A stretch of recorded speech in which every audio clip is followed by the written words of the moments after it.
Madame la maire de Paris, chère Anne Hidalgo, Madame l'ambassadrice d'Israël en France, Mesdames, Messieurs les élus, Monsieur le Président du CRIF, Monsieur le Président du Consistoire, Mesdames, Messieurs les présidents d'associations, Monsieur le député, cher Yitzhak Herzog, vous êtes tout pardonné, vous allez devoir me quitter dans un instant pour rentrer en Israël. Cher Sim Zvili, cher Bernard-Henri Lévy, Mesdames et Messieurs, ne dis pas que le jour va venir, fait advenir le jour. Ces mots, ces paroles rappelées il y a un instant, si justes et si belles, sont donc celles du chant de la paix entonné en chœur il y a 20 ans, quelques instants avant que Yitzhak Rabin ne tombe sous les balles.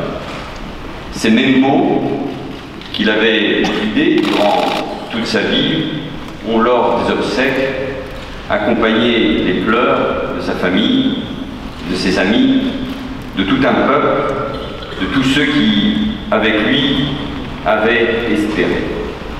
Et ce jour-là, le monde entier a porté son regard de chagrin vers Jérusalem.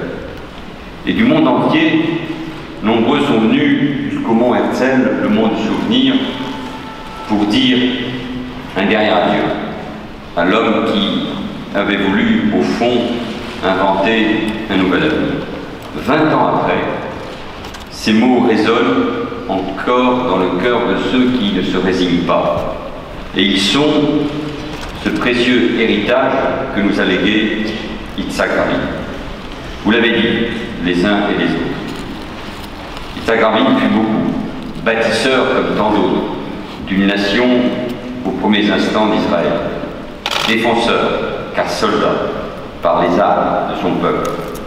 Et il sut aussi, aux plus hautes responsabilités de l'État, tracer une voie au cœur d'une période tumultueuse et d'une région tourmentée. Oui, Rabin fut beaucoup. Et il reste surtout l'incarnation même de l'engagement, pas seulement de l'engagement politique, un engagement absolu, passionné d'abord bien sûr pour Israël. Il reste le synonyme d'une intransigeance. Son beau visage, son regard, sa voix, cela a été dit, le rappel. Mais d'une intransigeance réaliste, c'est-à-dire à la fois sûre de son droit et en même temps bien consciente du droit des autres.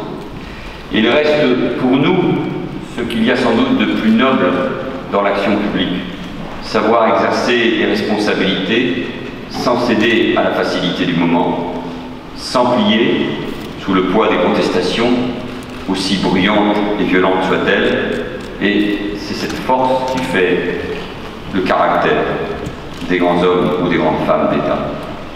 Yitzhak Rabin fut de cela, de ceux qui savent interroger leurs propres convictions, composer avec les difficultés, prendre le risque d'un dépassement, d'une main tendue malgré la lourdeur du bras. Je me souviens, m'en souvenais ce matin, en préparant cette rencontre, de cette affiche qu'avec d'autres, j'avais fait réaliser pour le Parti Socialiste en 1993. Et sur fond bleu, il y avait simplement deux mains, celle de Rabin et d'Arafat, qui se serrent. Et ces mots, Shalom et Salam, pour rappeler à la paix maintenant et pour toujours. C'est pour cette volonté de réconciliation que personne n'espérait et que tout le monde attend encore aujourd'hui. Yitzhak Rabin a été pris pour cible. C'est pour cela qu'il a été assassiné par un de ses compatriotes extrémistes, alimenté par un discours de haine qui surgissait dans le débat politique à l'époque. Mais c'est aussi pour cela qu'il a reçu le prix Nobel de la paix avec Yasser Arafat et avec son ami rival Shimon Peres, vers qui ce soir vont aussi toutes nos pensées. Rendre hommage, vous pouvez applaudir Shimon Peres. Rendre hommage à Yitzhak Rabin et saluer ce symbole de l'intransigeance et du courage, ce grand général, devenu un des premiers soldats de la paix.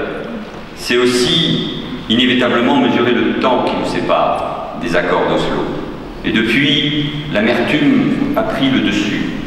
La désillusion a succédé à l'espoir. La paix que l'on envisageait alors et qui semblait enfin à portée de main a pris ses distances et nous avons tous pourtant ce souvenir de cette cérémonie incroyable à la Maison-Blanche.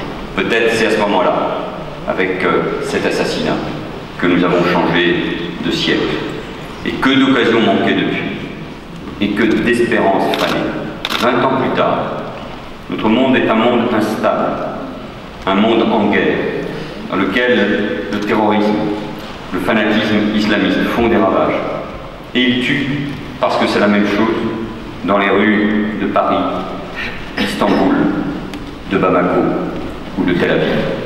Dans ce monde, les Juifs sont encore et toujours pris pour cible, victimes d'un antisémitisme virulent qui se dissimule derrière la haine d'Israël et derrière l'antisionisme. La haine d'Israël, l'antisionisme et l'antisémitisme nous font craindre. Et c'est la même chose donc. Il frappe au Proche-Orient, il frappe aussi l'Europe, et Anne Hidalgo le rappelait tout à l'heure, elle qui, maire de Paris, a été en première ligne face à ces événements tragiques que nous avons connus en 2015. Et je le dis à mon tour, la France mettra toute sa force, met toute sa force, pour protéger les Juifs de France, pour faire que les Français juifs, qui sont légitimement attachés à la terre d'Israël, comme ils aiment leur pays, la France, regardent toujours la France comme leur mère patrie. Et la France mettra aussi toute sa détermination pour faire vivre ces liens d'amitié si forts qui existent depuis si longtemps entre la France et Israël. Parfois on s'interroge et on m'interroge pourquoi ce lien particulier avec Israël. Ce lien particulier, il est unique.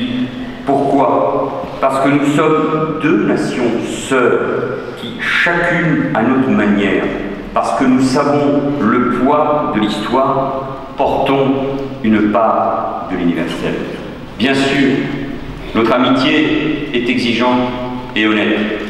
Elle ne cessera jamais, je l'espère, de nous faire avancer. Et avancer ensemble. Nous devons le faire en suivant l'horizon qu'avait esquissé Sagrabi. Cet horizon, c'est celui d'une paix durable au Proche-Orient, établie entre deux États, Israël et la Palestine, aux frontières sûres et reconnues. Deux États vivant côte à côte dans la sécurité. Deux peuples enfin prêts, pourtant si loin, à dépasser les antagonismes et à bâtir un avenir commun. C'est pour cette solution que nous, vieux pays d'Europe, qui connaissons si bien le prix de la guerre, mais qui connaissons aussi la force de la réconciliation, ne cesserons de plaider. Nous avons réussi des choses impossibles.